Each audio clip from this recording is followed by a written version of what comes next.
Welcome to Ponytails and Pep Talks, the podcast where blowouts, breakdowns, and breakthroughs are a weekly discussion. I'm your host, ReJeania. For over 3 decades, I've been behind the salon chair as a stylist, an owner, and yes, your favorite unlicensed therapist. I have heard it all. The tears, the triumphs, the you won't believe what just happened stories from courageous women overcoming incredible obstacles. So let's meet one of them right now on Ponytails and Pep Talks. Welcome to today's episode of Ponytails and Pep Talks. Today, it's going to be real, raw, and redemptive. We're going to touch on subjects like church hurt, raising boys, faith, and healing. I'd like to introduce you to my friend Michelle Greer. Michelle, tell us a little bit about you. Hello, ReJeania. I'm so excited to be here. So proud of you. My name's Michelle Greer. I live in Comfort, Texas. Married to my soulmate, my best friend, my hero, my biggest fan, Danny Greer. We've been married. We're going to celebrate our 28th wedding anniversary in November 15th. And Congratulations. thank you. A mom of 3 adult sons and then 3 granddaughters. And Danny and I own a plumbing business together, an appliance and plumbing repair company here in Comfort. And we service the Hill Country area. And we've been doing it for about a year and a half that we took the plunge and did our own thing. And one of our youngest sons works for us as well. So it's a family thing and we have a great time. That is incredible. I love you guys so very much. And I love that your anniversary is coming up because I will have to say, as an example of marriage, you guys really got it going. You both work hard at making the marriage work, at making family work. And I truly get inspiration and feel hope that there is people out there that can make this marriage thing work. And working together and being on the job and things like that. So I really appreciate just you guys. All Thank right, you so so let's much. dive. You're welcome. Let's dive right into the touchy subject. We're going to talk about church hurt first. A lot of us experience it, but we experience it in different ways. And I would like to know what your personal experience has been with church hurt. Sure. One of my biggest thing, I think it started when I was younger. I was raised Catholic. We were the typical Catholics that went just on special occasions, Easter, Christmas Eve, midnight mass, that kind of stuff growing up because I grew up in chaos. But then as I got older and became a single mother, was looking for answers, I dove into looking for the right church, and I left the Catholic Church and then went to a non-denominational or a spirit-filled church and was there for, 5 years. And it was a real eye-opening experience. It was spirit-filled to where I come from Catholic, and I wanted to do the exact opposite that I came from, and I felt like it had a lot for kids.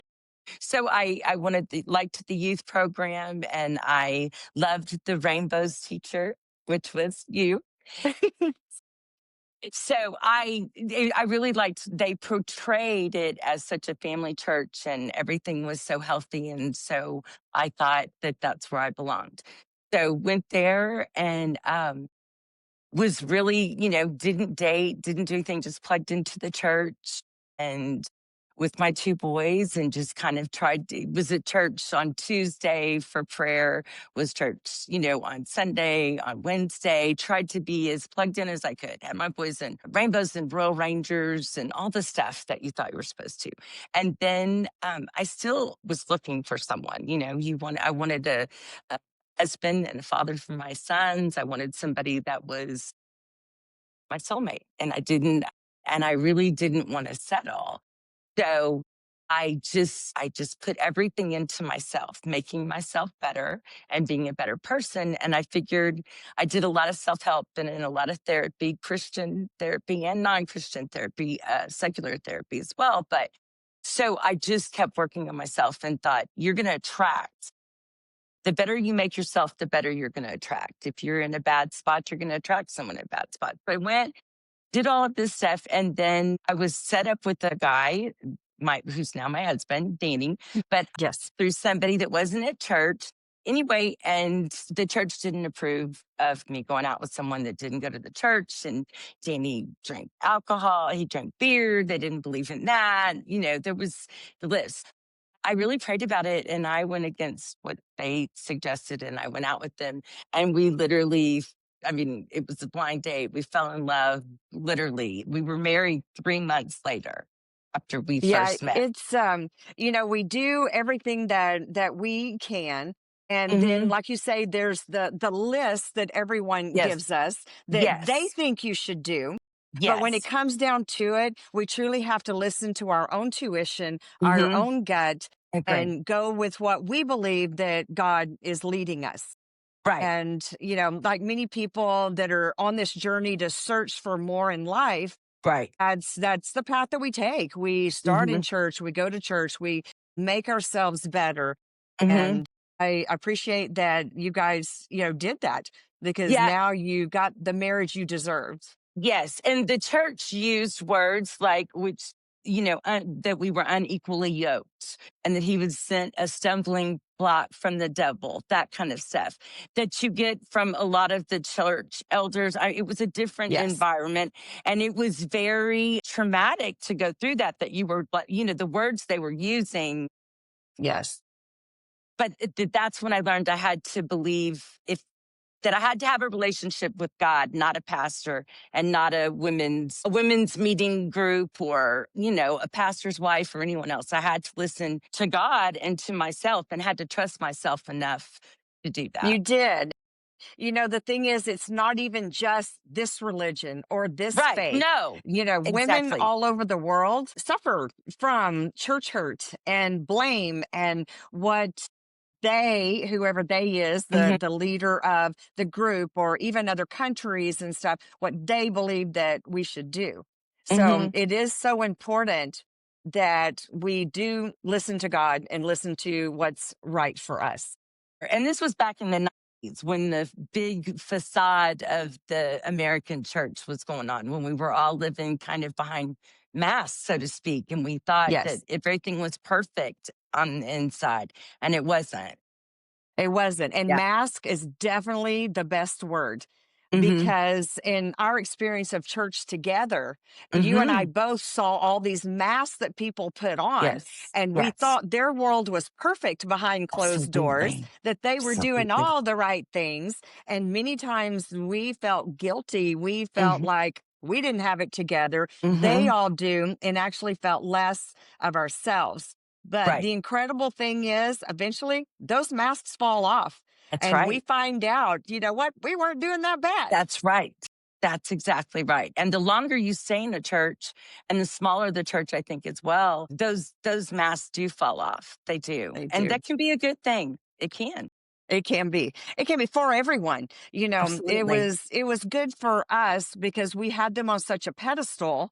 Hmm. And, we realized that, what, they're just human beings. We're all Right. humans. People expect people at church to be some better than anyone else. And they Right. forget they're just as human as everyone. We all make Right. mistakes. We all make bad choices. Yes. We all hurt Absolutely. other people. And then for us, it makes us realize, you know what, we weren't doing so bad. We were holding it together and keeping our place. Yeah, and I think the hurt part comes in is that the church, the facade they put up, we all believed it. And if you were a single mom, not married, and you were you judged in a certain way, and we believed they were living these perfect lives there. And I think the hurt part Yes, came in is that it was a lie that it's unattainable. Those perfect lives that they were showing. absolutely. So I think that's where the hurts part come in, especially for our generation, the Gen X.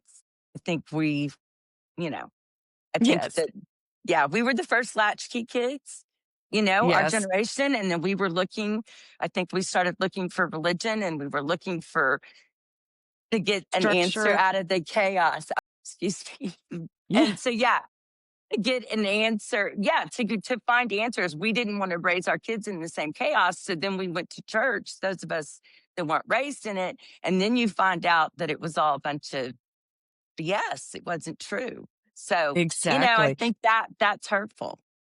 It is. So let's kind of talk about some of those rules. Here, you're a beautiful young single mom Hmm. coming to church, trying to Hmm. make things, good and Hmm. pursue and make a better Hmm. you.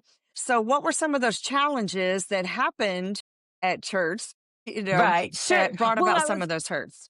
absolutely, and I'm also someone that loves fashion. I love, Yes. I love to put on makeup. I'm going to wear my makeup too dark, my lipstick too bright. I'm going to do all the things, and so I think that um, going into a conservative church like that and being, I don't know, I guess the word now my boys will call it extra, is if you're extra, they look at you like, you're some kind of streetwalker or you're some kind of, what is like you're an alien. And back in the 90s, I mean, in late 90s and stuff, I think that it was just, we were supposed to dress a certain way, a cardigan, little pearls. I mean, there was that whole preppy thing.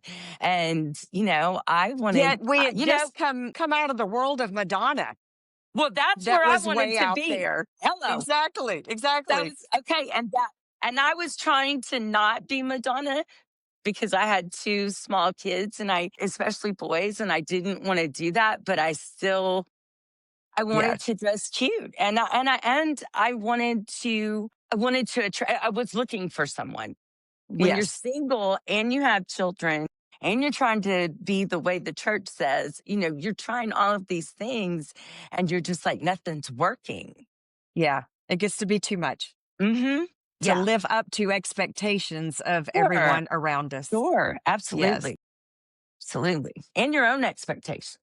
Yes. So, of course, with all of that came our lovely clothing shame.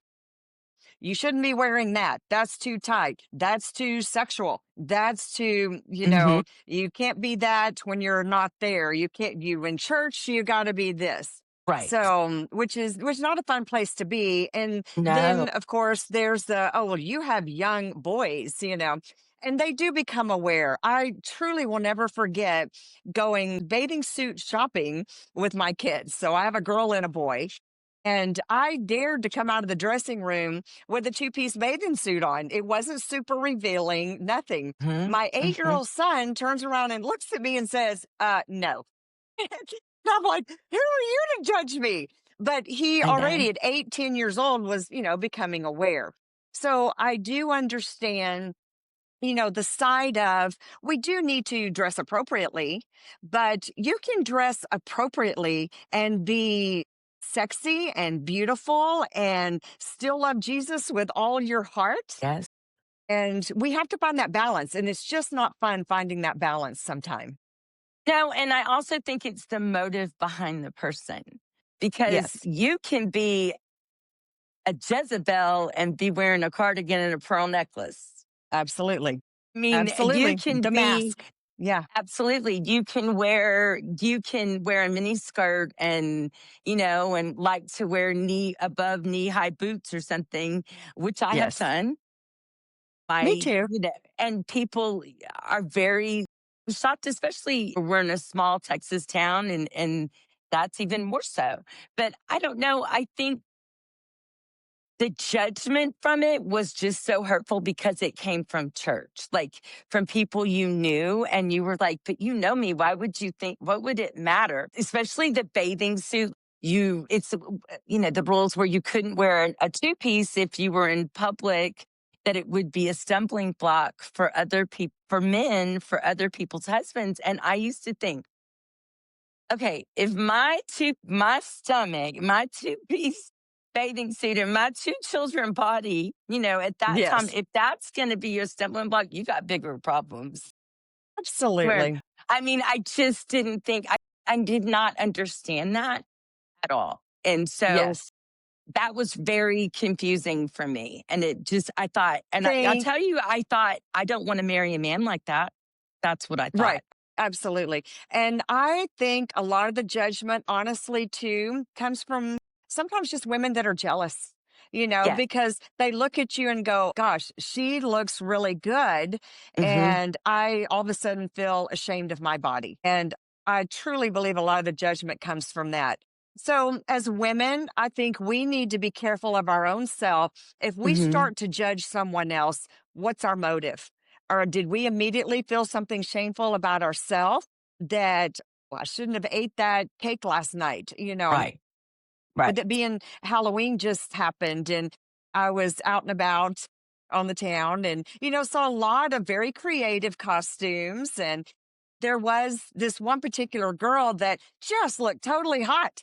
My brain went to, well, she's young. She's 20 years younger than me. Blah, blah, blah.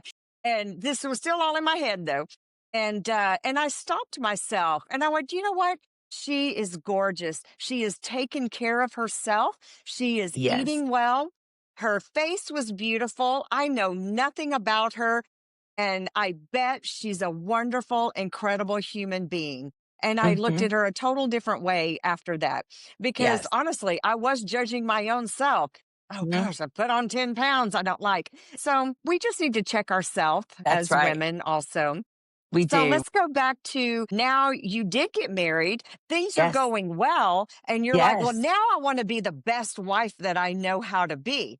Yes. So you're in your women's group, you're asking Right. questions that they are shrinking from. So, Right. what were some of those things and their reactions? And this is at a different church now because now we're later on in the years. And Danny and I have been Yes. married a while.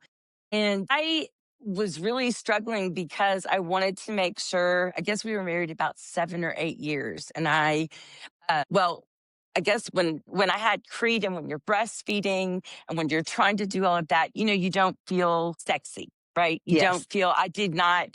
And because I was raising children, there was such, I couldn't get out of mom mode.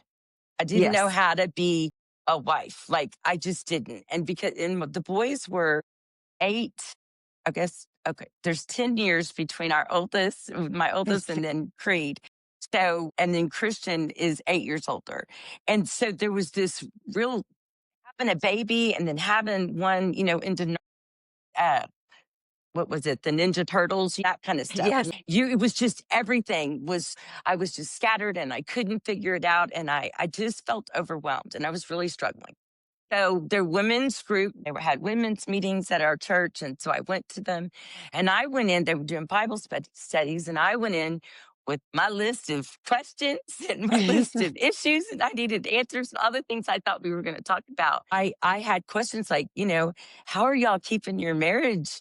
How have y'all kept your marriage hot? Because these women had been married longer than I had. And, how are Yes. you keeping it hot and sexy, and how are you keeping everything going with little kids, and I don't know how you're doing it. And they're just like, we don't really talk, it was this very, and I got shut down. And then I did get talked to several times, that it just wasn't the time or place to do it. And every time I would bring it up because I had questions on, Yes. what is appropriate? What's not appropriate? What's the whole thing? Whether it's, I'm trying to think, whether it's toys or, in a bedroom and all those things that I was like, is it okay to do that? And you wanted questions, and they was just from leadership, just this very, it was just, Frowned on. Yeah. It's like, I wonder why it is so hard for Christians to talk yeah, about intimacy. It right. shouldn't be. That should be the place that we Yeah, go to because yes. the other alternatives out there is not a place that we want our minds to No, be, our no, minds to go, not when we want a healthy relationship with no. our Right. spouse. And I was looking in Cosmopolitan magazine. That's where Sure. that's where I was looking. And I thought, well, I'm going to ask. But then it was like, everybody looked at me like I was crazy. So I'll tell you, there was a show and it used to come on Sunday nights. It was on USA Network, and her name was Dr. Or I don't think she was a doctor, Sue Johansson. I think she's a Yes. registered nurse out of Canada. And I Yes. would go in, lock the door on Sunday nights, lock the door. And the kids were in the other room, and I would listen to this and watch. And she had like a call in show. I literally called in twice and asked questions. I did. Of course, I didn't use my real name. the reason that could watch it and understood it, Yes. and it worked for me, was because it was very clinical. It was very matter of fact. This is what you do if you're trying to work. This is how you do it. She gave you specifics. You can Google or YouTube or whatever. She's fantastic. I think she passed She away. is.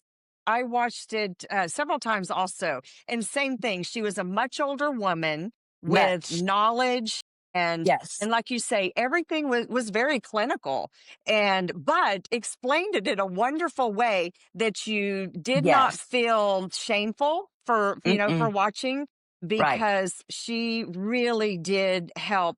I truly believe a lot of women She during that did. time. So I'm Because at grateful that for her time, show also. yeah, because a lot of that time in the church, I had a lot of friends, and not just in church, everywhere, but there was a lot of cheating. A lot of people There were was. getting divorced and cheating in the churches and all of this. And it was like, okay, I'm going to fight for this. I'm going to make my Yes, marriage work. And whether or not we like to admit it or not, sex is an extremely important part of a marriage. If you're going to make it, truly if believe that. right, and you don't want it to be, I did not want it to be where I was at 57 going, we have a great sex life. And it was because we weren't, I wasn't, if we both gave it all the effort that we could. And he Y'all appreciated that I truly did. watched that. We did. And I will tell you the funny thing about the church, and ended up being at that church for over 20 years and did love it. Yes. Absolutely loved it. And there was a time, we don't go there anymore. We just moved on. And not moved on, but we're just in a different spot Right. You learned now. what you needed to learn from Yeah. there, and then you have to step up and change and learn from the next place, the next Right. step. We do. Yes. And I think that when you have grown children and you're trying to make all the games and you're trying to do all the stuff and be with this grandchild, do this, and it's hard to fit everything in and to go to church every Sunday and to plug in and do what you're supposed to do there. So I think it has to be a personal thing. But the sex in the church back, like I said, when we were going, especially you Yes. and I, there wasn't the kind of mentorship. And later on, I would have Yes. other women come up and ask, okay, what did you do? What did you find out? And I would tell everybody, watch Dr. Absolutely. Seuss, Yeah. watch. And that's what I would just tell people, watch or Google her. And then later on, it's what worked for me. It doesn't work for everyone else. It did for us. And I hope that a lot of women, because you hear so many women that don't have healthy outcomes, so to speak. Right. They're not Yes. able to, there are a lot of women that aren't able to orgasm and they're married. Yeah. And Yes. I think that you, there's no, there's really no reason why you shouldn't. You just need to, if your both partners are helping and both partners are into it and you both are, I think you have to be, if you're best friends and 28 years later, you just have to And both that you work can at it. that you can laugh at each other, You have to laugh and all the laugh. time. Yeah, laugh with Hello. each Yeah. other and, And and at each other. through it all and at each other, even Absolutely. during intimate times. That Absolutely. builds some, yeah, that builds a Absolutely. bond. It It's really does. great. It does. So, in all of this, though, how did that affect your relationship with God and your relationship with other people then and now? I think it made my relationship with God a lot stronger because I still had growing up thinking that you had to go through a priest all the time to get, in confession, which did have a great place for me. And I always say I'm a Catholic, a true Catholic at heart. Um, but it showed me that people were not perfect to where I was looking Yes, at this false standard because I was trying to get to that standard. Right. I just wanted to be like them. I wanted to be my children to be absolutely. perfect. I wanted all of Yes. this. So I think that it made me be more realistic on a lot of things and being able to go to God directly. We can be ministering to women everywhere, all over the Absolutely. world if someone watches this, not Absolutely. sitting in a church. And I think God honors that because it's so, well, it's just terrifying, especially for our generation. I really think to come out and say, you hurt my feelings. The church Yeah. wasn't right back then. Y'all didn't do the right thing. No, Everyone was learning, everyone was right, doing what they thought was the right thing at the right. time. So there has Sure. to be a lot of grace and forgiveness, Absolutely. for them being human. Right. What would you tell other women now that they love Jesus with all their heart, but they just don't trust the church anymore? Now that you've, come full circle, what would you tell other women going through the middle of it at the time? Yeah. I think that you have to, first of all, I'm very blessed to have my husband who we can pray, 24/7 if we need to. We pray in the morning, pray at night. I have someone to do that with me. And so I think Yes, that that makes a huge difference.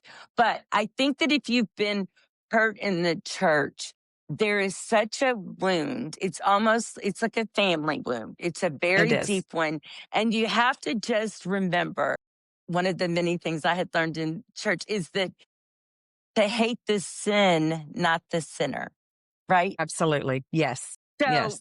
if you can look at that person and realize that the people that hurt me or hurt my feelings, hurt my children's feelings, all the things, Yes. they were not they in the place where I thought they were, right? I thought they were Exactly. in a Yes. and they weren't. And now that you're with growth, right? With growth and you see people's fruit.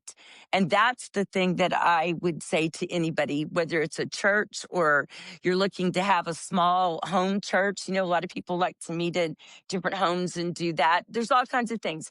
I think is that you just have to remember, why are you there? Right? And it's Yes. about God. And it's about your relationship with Jesus. You've got to have that, your Bible. You don't give up on if maybe it's not meant to, you can keep trying different churches if that's what you want. But if you don't, and you've got to, like I said, you've got to try and dig deep to figure out why you have such pain, right? Like, I think what I is think it? so too. It's we've got to go to those places and focus on the relationship between yourself and God Because for every and person, it's realize different. it's different. And realize every person that you meet is an Right. imperfect person. We can't Right. think that they've got it all together. Right. We have to remember they don't. And we Yes. can listen, we can see what they Yes. have to say, but then we have to figure out if that's right for us. Right. So, And I think and also we have to remember that our adult children that went through that we raised through the church, that were at the church, they saw all the fake stuff. And their generation, the millennials, they have a lot of that church hurt as well they do. because Yes. they thought it was all, I mean, crap what happened. Yes. They saw affairs and their parents getting divorced and all of that. And they were all blindsided, all of them. And those kids had no clue. So I think that, yeah, we just have to realize how deep the hurt goes. And I believe that too. Also, there's there's a lot of trauma in our lives from childhood, from Yeah, church, from sure. divorce, from all these navigating children, raising them, Hmm. having a business. What do you think was the biggest thing that kept you going whenever you felt the worst? What did you do to pick yourself back up out of the craziness and say, I'm showing up today no matter what? God, my relationship with God. Absolutely. The personal relationship with Jesus, able to go and pray to him. And being raised Catholic, I do pray the rosary. I have rosary beads. I still love to go to a Catholic mass. I mean, so I've always had growing up in a family as a child. I think when you grow up as a child with chaos and crazy, God Hmm. can come to you as an early age. And I always knew that there was more for me. And I didn't need to have the chaos. I didn't Yes. need to be alone. I didn't need to be like everybody else. I could be extra. I could do all the things and still was God was my father, right? Like he's Yes. got me. And for me, coming from a Catholic point of view, the Virgin Mary, because did not have a nurturing mother, I had just a toxic mother and a horrible relationship with my mother. I haven't spoke to her and Yes. it's been going on 15 years. So the And that's Virgin okay. Mary, yeah. And the Virgin Mary for me always gave me that that I was able to, that she was everybody's mother. Right. Those are that's really what has kept me going, because I knew that he would bless my children. He would bless my life as long as I didn't give up and I had faith. And I've always had faith that I knew there was more. So You have gone through hard. yeah. And I appreciate you sharing that. I know there are a lot of people out there that just through your absolute vulnerability, honesty, which is so you anyway, you and I have Oh, the best conversations all we the time do. because we both just put all Yeah. the vulnerability and honesty out Yeah. there. But Yeah. to go on something like this and then share it with other Yeah. people, Share I one. appreciate that. I want to Yes, share one last thing with you, Regina, that I yes. had, that somebody did say for me at church, and it's something that just, it stuck with me forever. When at first she told me this, it hurt me like a hot poker, but now it's something that I wear as a badge of honor that I'm very proud of. I had a church friend tell me, she said, "You act the same around the pastor as you do a wino. What is it with you?" And she said it very, very, Very ugly. Yeah. yes, she was scolding me. And I was like,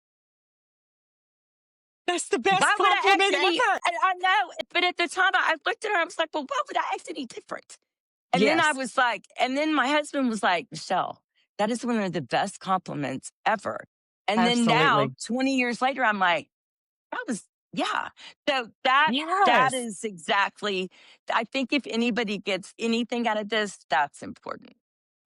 I absolutely believe that. And I Thank love you. that. And it is really true. I was telling someone earlier today about an underhanded compliment that I had gotten like that. And Mhm. I thought the same thing. At first it hurt. And I'm I like, did. why are you putting me down? And then I realized too, it was a great compliment. And Yes. I I Yes. Sometimes definitely they are. I definitely appreciated it. Well, this is the one of the things I would have to say is that no one has it all together, that's for sure. But if Exactly we right. can take puzzle pieces of wisdom from people that are around us, then we can put that puzzle together and have a stronger bond of strength to make it through this journey of life. Agree. So I Agree. agree. I have 100%. some ponytail points that I will have posted. I just want to thank you again for your honesty, vulnerability, and being able to talk about these things. And I know these are things that are going to help other women. As long as we Absolutely. share our story, we can continue to be healed. So I hope Absolutely. that women can take some things from this today and realize that they don't have to have it all together to be the glue that keeps their family together. Absolutely. You can, Absolutely. We've got to continue to yeah, grow every day. Don't get stagnant. That's it. Don't stay stuck. That's all you have to do. Keep going. One foot in step in front of the other. That's it. that's And the way it sparkle. goes. Don't forget to And sparkle. sparkle, throw the glitter on and sparkle. Extra is Absolutely. okay. It's okay to be extra. Yes. And it's okay to be you. It's It okay to be is. who you are. Yes, it is. And yeah, As and long people as your motive actually, is right. Yes. yes, yeah, and people will appreciate that more by being Mhm. real and not be let down by the fake you later. Absolutely. Absolutely. Michelle, thanks for coming on here. I appreciate you so very much. So, all of you listening today, take a look at the bobby pin points that will be on the screen, and I will see you guys next week. Bye.